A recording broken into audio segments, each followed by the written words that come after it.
I didn't notice it at first. I just stood there, staring at my reflection like it didn't belong to me. The mirror was too clean, too perfect. It reflected everything, every small detail I wasn't ready to face. My hair was a mess. My shirt was wrinkled. My lips looked slightly swollen like I had been biting them in my sleep. And then, I noticed it, just below my collarbone. Faint but unmistakable. My throat tightened. What is that? My voice sounded unfamiliar.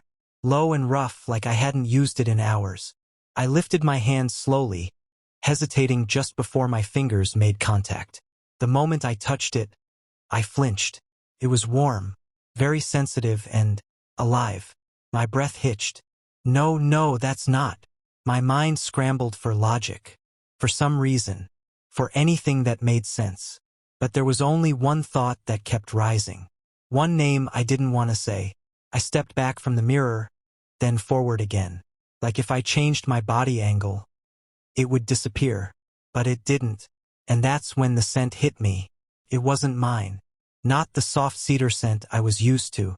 This one was colder, sharper, like frost cutting through air. Heavy in a way that made my chest tighten. I knew that scent. Everyone in the company did. It was Damien's. My name is Kelvin Thorne, 26 years old, and I'm an alpha. And until this morning, I had my life under control. I wasn't born wealthy or good connections. Everything I had in the world I earned. Getting into Voss Holdings wasn't luck. It was survival. I still remember the interview room. Cold glass walls. 3 executives watched me intensely like I was already failing at life. And then him. Sitting at the far end, silent. He wasn't moving. Just observing. Damien Voss.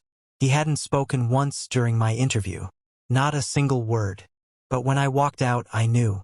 If I got the job, it was because of him. And I did get the job. Not just as a staff member, but as his personal assistant. Colleagues said it was impossible. That he never kept assistants for long. No one lasted. Then I didn't understand what all the fuss was about, but now I understand why. The memory came back in fragments. Broken and incomplete. The gala. The lights. The noise. Too many people. There were too many scents mixing in the air. It had been overwhelming for me. I remembered standing near the bar, trying to steady myself. Someone kept handing me a drink. Then another. Relax, Kelvin. One of the senior staff laughed. You're too stiff. This is your boss's event. I didn't like drinking, but refusing felt like I was being disrespectful. So I drank. And then the blur. I remembered stumbling slightly, my vision tilting and the room spinning just enough to make me uneasy. Suddenly, a hand that was firm and steady gripped my arm. Enough! I recognized that voice, but the last thing I remembered was being guided away, and after that, nothing, until I woke up in his bed. The office was louder than usual that morning. Not in volume, but in energy. People were whispering, glancing at me and looking away too quickly when I passed. Something was wrong. Terribly wrong. Good morning, Kelvin. I turned and there was Clara standing by the main desk. She's Damien's secretary. Quite tall with perfect posture.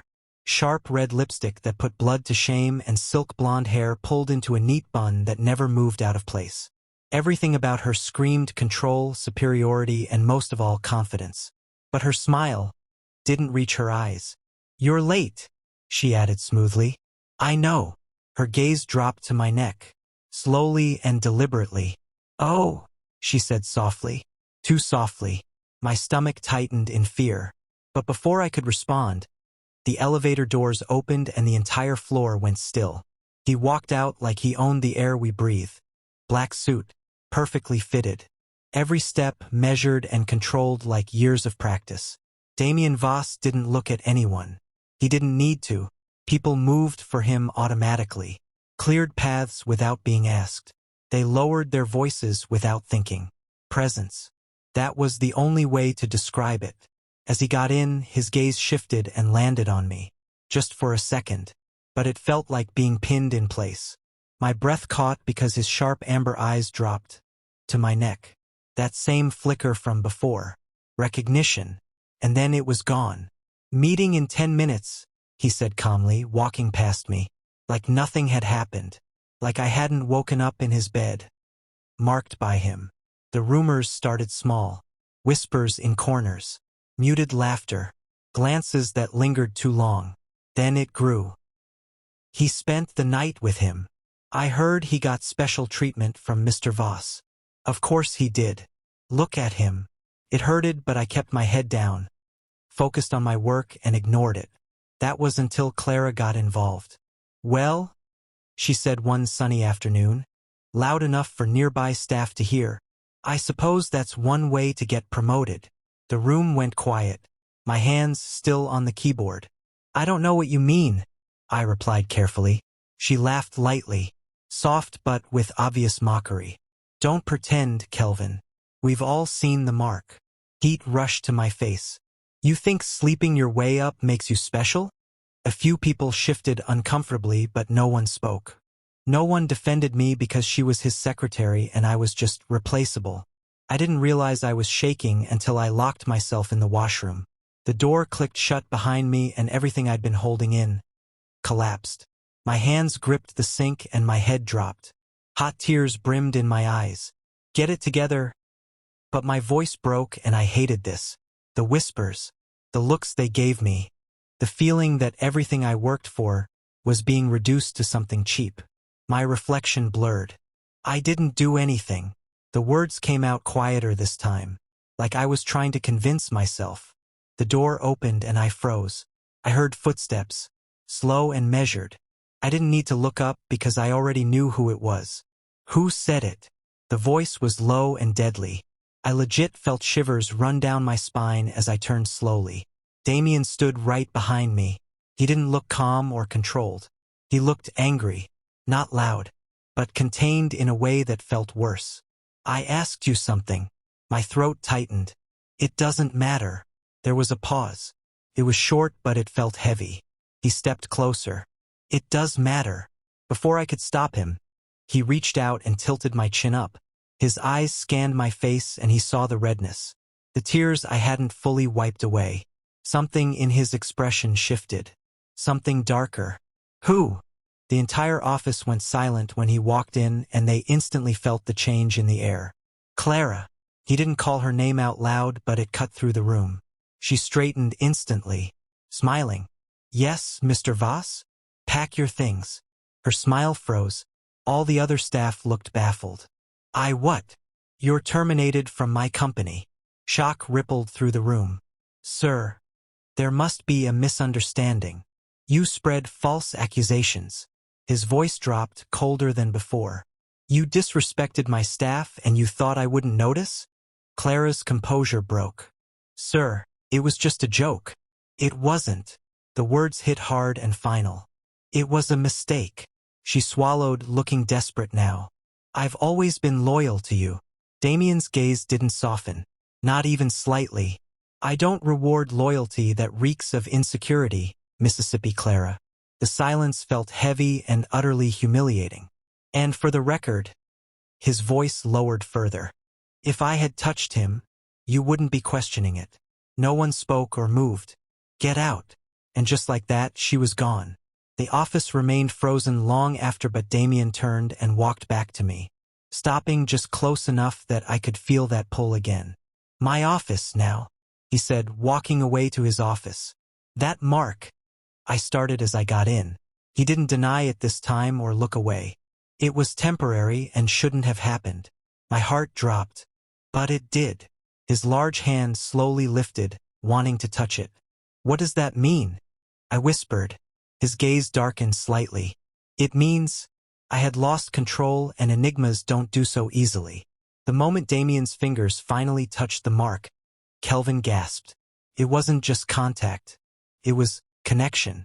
A sharp, electric pull that rushed through him, stealing the air from his lungs. His instincts surged, loud, demanding, and Damien stilled. Completely. You feel that too? Kelvin whispered. Yes. No hesitation or denial. You're not someone I can walk away from. Kelvin's thoughts raced. He should leave. He should stop this. Then don't. The words slipped out before he could stop them. Damien froze. Say that again. Kelvin looked at him. Really looked this time. At the restraint. At the tension. At the control barely holding. Don't stop. And this time, Damien didn't. He moved. Not rushed. Not hesitant. But with a decision that felt final. His hand slid from Kelvin's neck to his jaw, fingers firm yet controlled as he tilted his face upward. The movement was slow and deliberate, like he was giving Kelvin time to pull away. Kelvin didn't. He couldn't. Kelvin's breath grew uneven, his fingers instinctively curling into the fabric of Damien's suit, gripping lightly as if grounding himself. Last chance? Damien murmured, his voice lower than before, roughened at the edges. But Kelvin only shook his head slightly. That was all it took. Damien closed the distance. The kiss wasn't soft. It wasn't rushed either. It was consuming. Kelvin felt it instantly. The overwhelming pressure, the heat, the control Damien had been holding back finally slipping. His back hit the desk behind him, papers shifting slightly from the impact, but he barely noticed. All he could feel was him. Damien's hand tightened at his waist, pulling him closer, eliminating any space left between them. The kiss deepened, slower now but heavier, like every second carried meaning neither of them were saying out loud. Kelvin's breath hitched against Damien's lips. His mind blurred. That pull again. It was stronger, demanding. His instincts responded before his thoughts could. His grip tightened on Damien's shirt, pulling him closer instead of pushing him away. A low sound escaped Damien's throat, something restrained finally breaking. Kelvin. His name came out like a warning, or maybe a promise. But Kelvin didn't stop, didn't think. Don't, he whispered against his lips, barely audible. Don't stop. And that was the last line of control Damien had. The kiss turned deeper, hungrier, still controlled, but no longer restrained. Kelvin barely registered being lifted slightly, the shift of movement, the way Damien guided him without asking, only deciding. The office, the desk, the quiet, the locked door, everything blurred into sensation. Kelvin felt the heat burning his body with an intensity, his breath mixing with his moans. Damien's hands touching everywhere, making his brain short-circuit. And then darkness. The next morning warmth was the first thing Kelvin felt. Not the room or the light filtering softly through the large office windows, but warmth against his skin and around him. His lashes fluttered open slowly, and for a moment, he didn't move, because something felt different, too light and too exposed. His breath caught as he looked down. He froze. Oh! He was in his birthday suit. Completely. The sheets beneath him were dark, expensive, unmistakably not his. The space around him was larger but more familiar now. It was Damien's private office suite. Kelvin swallowed hard. Slowly, very slowly, he sat up, and that's when he felt it. The ache. Not painful but present and lingering. His face heated instantly. What did we do? He stopped himself because the answer was obvious. His hand lifted instinctively to his neck, and he stilled. This time he rushed to the mirror, forgetting he was aching. When he looked, his breath left him completely. There were marks, some faint, some angry, and some darker than others, all scattered across his collarbone, his shoulder, just enough to make his face burn with realization. I'm never going to survive this, he muttered under his breath, eyes wide. But then he saw it. The mate mark. Not faint or incomplete. Completely claimed. Kelvin's fingers hovered over it, trembling slightly, but when he touched it this time, the reaction was instant. A sharp warmth spread through him. Something familiar, settling, and real. You're awake. Kelvin spun around. Damien stood by the doorway, already dressed and composed but not untouched. His gaze dropped, slowly to Kelvin, taking in everything, the marks, the realization, then back to his eyes. Good, Damien said quietly, then more firmly, because we need to talk. Kelvin's heart skipped. As Damien stepped closer, that pull returned, stronger and steadier, like it finally knew where it belonged. The space between them disappeared inch by inch, and Kelvin felt it before he fully understood it. His heartbeat quickened, fast and loud. Damien stopped right in front of him, close enough that Kelvin could feel the warmth of his body, close enough that his breath caught without permission. Damien's gaze lowered slightly and Kelvin stiffened, because he realized too late. His scent. It had changed to something warmer, softer, and undeniably responsive. Damien inhaled slowly, deliberately, and then he smirked. Kelvin's entire face burned with shame and horror. He started, but no words came out. Damien lifted his eyes back to his face, locking onto him with something sharp and amused. I know I'm hot, he said calmly. Kelvin froze. But control your scent, Damien continued, voice dropping just enough to send a shiver down Kelvin's spine. If you don't want me to make you lose your ability to walk or speak. Kelvin's brain completely shut down and his face turned red instantly. I wasn't, he stammered, already backing away. Damien didn't move or stop him. He just watched with that same look still in his eyes, and Kelvin panicked. He turned and rushed straight into the bathroom, shutting the door a little too quickly behind him. The click echoed louder than it should have. Inside, he pressed his back against the door, hand flying to his chest. Get it together, he muttered under his breath, completely flustered, but his reflection betrayed him. Flushed cheeks, unsteady breathing, eyes that wouldn't settle, and that mark that was still there, still real. This is insane. Outside, Damien stood where he was, silent. The faintest trace of Kelvin's scent still lingered in the air. But this time he didn't suppress it, didn't ignore it. His expression shifted slightly to something quieter or certain. Run if you want, he murmured under his breath, almost to himself. His gaze flicked briefly toward the bathroom door. But you're already mine. Inside, Kelvin slowly exhaled. His heart was still racing, his thoughts are still a mess. Nothing made sense, and yet, for the first time since everything began, he didn't feel lost. Just overwhelmed but not alone. His fingers brushed lightly over the mark again. We're really doing this, aren't we? There was no answer. But somehow, he already knew that was only the beginning.